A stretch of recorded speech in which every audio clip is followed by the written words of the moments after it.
Assalamualaikum warahmatullahi wabarakatuh. Perkenalkan, saya Muhammad Sagaf dan juga rekan saya. Nama saya Liana Masudah.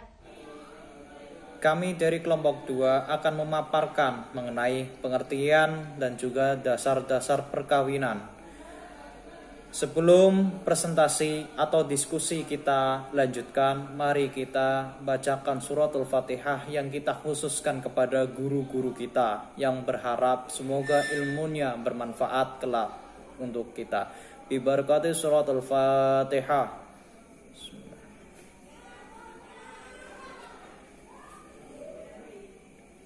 Oke, terima kasih. Semoga dengan bacaan tersebut juga akan melancarkan presentasi kita pada kesempatan kali ini. Yang pertama akan dibawakan oleh saya sendiri. Mengenai pengertian perkawinan. Perkawinan menurut pasal 1 Undang-Undang Nomor 1 Tahun 1974, di situ menjelaskan tentang perkawinan. Yang mana perkawinan adalah ikatan lahir batin antara seorang pria dan juga seorang wanita sebagai seorang suami dan istri, dengan tujuan membentuk kekeluargaan, membentuk keluarga yang bahagia, sejahtera, yang berdasarkan ketuhanan yang Maha Esa. Di dalam pasal tersebut juga bisa ditafsirkan perkawinan tidak hanya untuk kebutuhan lahiriah atau jasmani, tapi perkawinan juga merupakan kebutuhan dari batiniah atau rohaniyah, yang mana juga dijelaskan dalam surat Ar-Rum ayat 21. A'udzu billahi minasyaitonir rajim. Bismillahirrahmanirrahim. Wa min ayatihi an khalaqalakum min anfusikum azwaja litaskunu ilaiha wa ja'alna bainakum mawaddatan wa rahmah. Inna fi dzalika laayatil liqaumin yatafakkarun. Shadaqallahul adzim.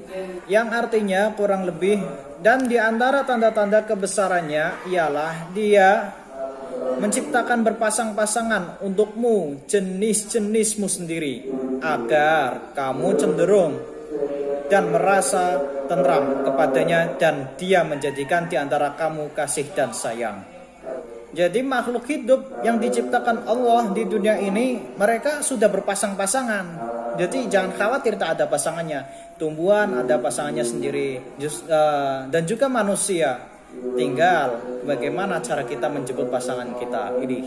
Jadi pernikahan itu adalah hubungan zahir dan juga batin. Keduanya harus bisa bertemu. Sementara di Indonesia perkawinan akan sah itu dihitung ketika mereka menggunakan atau berdasarkan agama atau kepercayaannya masing-masing.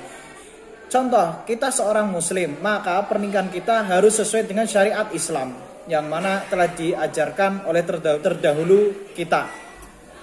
Hal tersebut dijelaskan pada pasal 2 ayat 1 dan juga 2. Perkawinan adalah sah apabila dilakukan menurut hukum masing-masing agamanya dan kepercayaannya itu. Yang kedua ada tiap-tiap perkawinan catat menurut perundang-undangan. Jadi sah tidak sahnya sebuah perkawinan itu tergantung keyakinan masing-masing atau agama masing-masing. Sementara kalau untuk masalah KUA itu untuk pencatatannya, jadi masalah administrasinya tercatat di negara.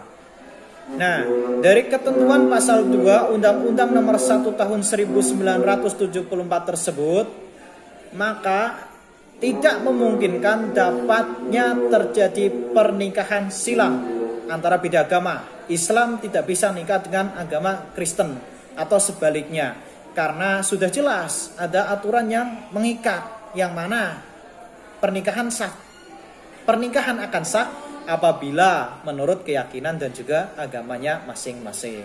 Sementara tujuan dari pernikahan tersebut atau perkawinan tersebut tentunya untuk membentuk sebuah rumah tangga yang bahagia dan kekal berdasarkan ketentuan Tuhan yang Maha Esa. Dan juga tujuan perkawinan menurut Islam sendiri yaitu salah satunya ada berbakti kepada Allah, memenuhi atau mencukupi kodrat manusia yang telah menjadi hukum bahwa antara pria dan wanita saling membutuhkan, yang mana sudah dijelaskan tadi salah satunya di surat Ar-Rum ayat 21. Yang ketiga adalah mempertahankan keturunan umat manusia. Bayangkan jika di dunia ini tidak ada pernikahan, maka manusia pastilah akan punah. Makanya ada sebuah pernikahan. Yang keempat, melanjutkan perkembangan dan ketentraman hidup rohaniah antara pria dan juga wanita. Dan yang kelima, mendekatkan dan saling menimbulkan pengertian antara golongan manusia untuk menjaga keselamatan hidup.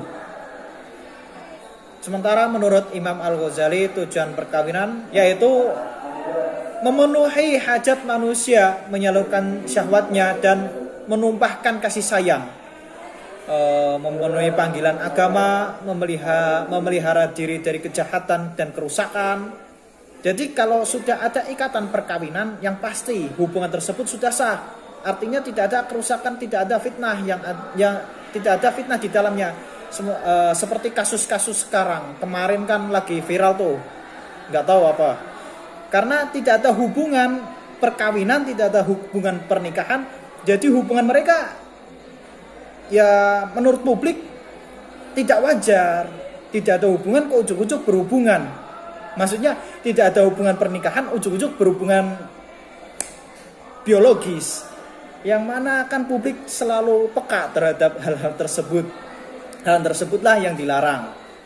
Itu adalah pemaparan dari pengertian dan juga dasar-dasarnya tadi sudah disebutkan, dan juga tujuan dari perkawinan tersebut. Untuk selanjutnya akan dijelaskan oleh rekan saya Liana Masudah, kepadanya kami persilahkan. Monggo Liana. Di sini saya akan menjelaskan hikmah perkawinan. Menurut Mustafa Al-Khin, dalam pernikahan sesungguhnya terdapat hikmah-hikmah yang dapat digali. Yang pertama yaitu memenuhi tuntutan fitrah.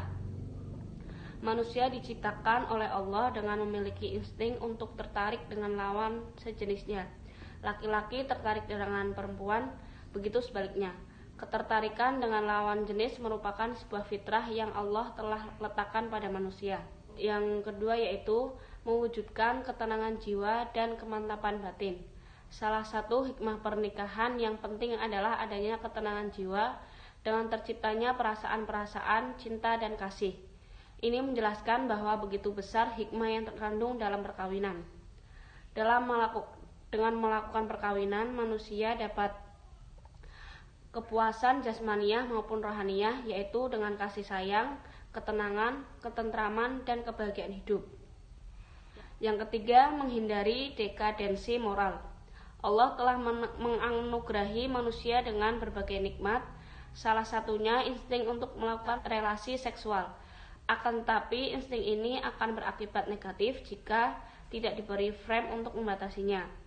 Karena nafsunya akan berusaha untuk memenuhi insting tersebut dengan cara yang terlarang. Akibat yang timbul adalah adanya dekadensi moral, akan banyaknya perilaku-perilaku menyimpang seperti perzinaan, kumpul kebo, dan lainnya. Terus yang terakhir yaitu mampu membuat wanita melaksanakan tugasnya sesuai dengan tabiat kewanitaan yang diciptakan. Sekian presentasi dari kelompok kami. Apabila ada tutur kata yang kurang berkenan, mohon dimaafkan. Apabila ada yang belum paham, mohon untuk ditanyakan. Wallahul muwaffiq la aqwamit thoriq. Wassalamualaikum warahmatullahi wabarakatuh.